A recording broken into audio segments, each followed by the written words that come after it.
बिस्मिल्लाहिर्रहमानिर्रहीम। खुदा के बबरकत नाम से आगाज़ इस वीडियो का। दोस्तों, आज की इस वीडियो में एहसास स्कॉलरशिप के हवाले से कुछ क्वेश्चन थे, उनको दूर करने की कोशिश की गई है और इसके साथ साथ डॉक्यूमेंट्स के बारे में बताया गया है कि कौन कौन से डॉक्यूमेंट्स आपने कैसे कैसे जमा करके और कहाँ जमा करवाने हैं, कहाँ से आपने घर के कौन कौन से डॉक्यूमेंट्स लेके जाने हैं और जमा यूनिवर्सिटी में जाकर आपने कहाँ पे करवाने हैं। तो इसके लिए मैंने एक छोटी सी प्रेजेंटेशन बनाई है, मैं वो आपको बताता चलता हूँ। साथ साथ ये जी एच स्कॉलरशिप एहसास स्कॉलरशिप फ़ेज़ 2 जो कि इसकी लास्ट डेट है 31 अक्टूबर डॉक्यूमेंट सबमिट करने की। साथ में मेरा यूट्यूब चैनल का नाम है विद हसन रज़ा, आपने इसको सब्सक्राइब सर्च करते रहना है, अपडेट्स लेते रहना है। चलें जी, बिस्मिल्लाह करते हैं। पहला सवाल था what to write at the place of AG registration number. मतलब जो आपके एप्लीकेशन के अंदर रजिस्ट्रेशन नंबर था उसकी जगह पर हमने क्या लिखना है। तो उसकी जगह पर भाई हमने लिखना है जनाब, you have to write the application number. आपका जो एप्लीकेशन नंबर था, आपने जब अप्लाई किया किसी भी यूनिवर्सिटी के अंदर, तो वहाँ पर आपको एक आईडी नंबर, एक एप्लीकेशन नंबर, आपको एक सीरियल नंबर मिलता है आपको, जो एक ऑफिशियल होता है यूनिवर्सिटी की तरफ से, आपके एप्लीकेशन नंबर पर लिखा होता है। आप रजिस्ट्रेशन नंबर की जगह पर वो लिखेंगे, क्योंकि 31 अक्टूबर तक भी बहुत सारी यूनिवर्सिटीज़ के अंदर रजिस्ट्रेशन नंबर नहीं मिलने वाला।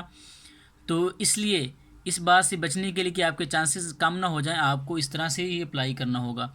उसके बाद मैं आपको बताता चलूँ जी डॉक्यूमेंट्स कौन कौन से चाहिए। ये देखें जी, डॉक्यूमेंट्स रिक्वायर्ड यहाँ पर आपके सामने स्क्रीन पर खुल गए हैं। ये बड़ी मेहनत से मैंने इकट्ठे करके यहाँ पे लिखे हैं आप लोगों के लिए जनाब। नंबर 1 पे है कॉपी ऑफ एप्लीकेंट CNSI या बेफॉर्म नंबर।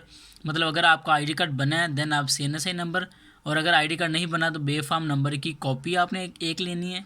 ठीक है, साथ साथ ये डॉक्यूमेंट्स आप लिखते जाएँ या आप पूरे करते जाएं। उसके बाद कॉपी ऑफ CNSI, या आप अपने वालिद मोहतरम या वालदा मोहतरमा या कोई भी गार्डियन, लाइक आपका कज़न है, आपका बड़ा भाई है, आपकी बड़ी सिस्टर है, कोई भी आपका गार्डियन है ना, जो आपके अब्बू जान अम्मी जान, इनमें से किसी का एक का आपकी कॉपी शनाख्ती कार्ड की आपके साथ होना चाहिए। ठीक है, आपका बेफाम हो गया, आईडी कार्ड की कॉपी होगी।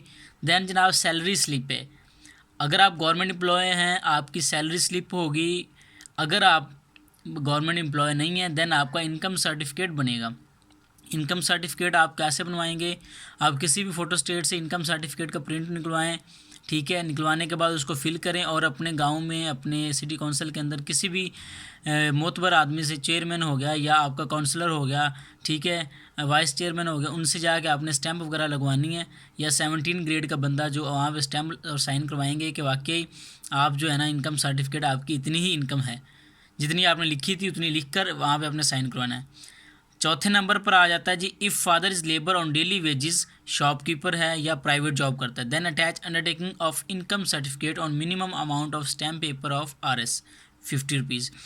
देखें जी, अगर तो आपके वालिद मोहतरम गवर्नमेंट एम्प्लॉय नहीं है, ठीक है, और इस तरह का कोई सीन नहीं है, तो उसके बाद आपने, अगर आपने लिखा है कि वो डेली वेजेस मज़दूर आदमी हैं, शॉपकीपर हैं या कोई प्राइवेट जॉब करते हैं, तो आपने इस साथ एफिडेविट लगाना है कि आप वाकई ही इतनी इनकम आपके वालिद मोहतरम जितनी आपने लिखी है ना, वाकई इतनी, ये मैं एफिडेविट के तौर पे साथ में लगा रहा हूँ।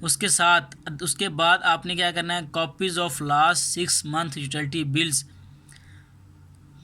आखिरी 6 महीनों की हमने जो एवरेज निकाल के लिखी थी ना, उस एवरेज को सामने रखते हुए हमने ये डॉक्यूमेंट्स आप सबमिट करने हैं। उसमें बिजली के बिल भी आते हैं, गैस के बिल आते हैं, टेलीफोन के बिल आते हैं, पानी के बिल आते हैं। आपको मैं जितने भी यूटिलिटी बिल्स आ रहे हैं, जितने भी आपने वहाँ पे लिखे थे, वो यहाँ पर सारे आपने अटैच कर देने साथ में। ठीक है, उसके बाद अगर आप घर आपका किराए पर है देन आपने कॉपी ऑफ रेंट एग्रीमेंट साथ में लिखनी है। ठीक है, वो आपने साथ अटैच करनी है। उसके बाद आपने जो फ़ीस अपने भाइयों की पे की हुई है उसकी आपके पास अगर स्लिप्स हैं, अगर नहीं है तो बनवा लें, अगर मतलब प्राइवेट या किसी कॉलेज में पढ़ रहे हैं, और अगर गवर्नमेंट कॉलेज में पढ़ रहे हैं तो फिर भी साथ में आप बनवा लें और बनवा कर उसके साथ अटैच करें। ठीक है जी, उसके बाद मेडिकल बिल्स एक्सपेंडिचर, जो आपके डॉक्यूमेंट्स रिलेटेड आपने लिखे थे कि आपके इतने मेडिकल आपके होते हैं, मेडिकल एक्सपेंडिचर्स वगैरह, उसके डॉक्यूमेंट्स अगर एप्लीकेबल हैं आपके पास मौजूद हैं बिल वगैरह, तो वो भी अटैच करने साथ में एक passport size photograph of applicant, आपकी अपनी एक फ़ोटोग्राफ होनी चाहिए। ठीक है, और एक तस्वीर आपने लेनी है अपने घर के बाहर से, ताकि उनको पता चल सके कि आपके घर की क्या कंडीशन है, आप नीडी पर्सन हैं या नहीं हैं। ठीक है, ये आपने काम करना है। ये डॉक्यूमेंट्स आप देख लें, कॉपी ऑफ आपके अपने बेफाम या CNSI की, आपके वालिद मोहतरम की सैलरी स्लिप होगी, उसके बाद एफिडेविट हो गया, उसके बाद लास्ट 6 महीनों के बिल्स हो गए, उसके बाद रेंट एग्रीमेंट अगर है, उसके बाद आपके बहन भाइयों की फीसिस की स्लिप्स हैं, उसके बाद आपके मेडिकल के बिल्स हैं, उसके बाद पासपोर्ट साइज़ फ़ोटोग्राफ है, उसके बाद आपका घर के बाहर से एक पिक्चर है। ठीक है, ये करने के बाद आपने इसको सारों को डॉक्यूमेंट्स को करना है इकट्ठा करने के बाद आपने जाना है यूनिवर्सिटी के फाइनेंशियल एड ऑफिस के अंदर या स्कॉलरशिप ऑफिस, जिस यूनिवर्सिटी के अंदर जिस तरह का भी स्कॉलरशिप के रिलेटेड ऑफिस है, उसमें जाकर वहाँ पे एहसास स्कॉलरशिप वाले टेबल पर जो सर बैठे होंगे उनसे पूछकर आपने अपने डॉक्यूमेंट्स उनको चेक करवाने, वो वेरीफाई करेंगे कि आपके डॉक्यूमेंट्स कंप्लीट हैं। उसके बाद आप उसको 31 अक्टूबर से पहले आपके सबमिशन होनी चाहिए। 31 अक्टूबर से पहले सबमिशन हो जाएगी तो उसके बाद आप एप्लीकेशन प्रोसेसिंग के अंदर आ जाएंगे। स्कॉलरशिप की जो मेरिट लिस्टें लगेंगी या लिस्टें लगेंगी इंटरव्यू के लिए, उसके अंदर आपका नाम आएगा।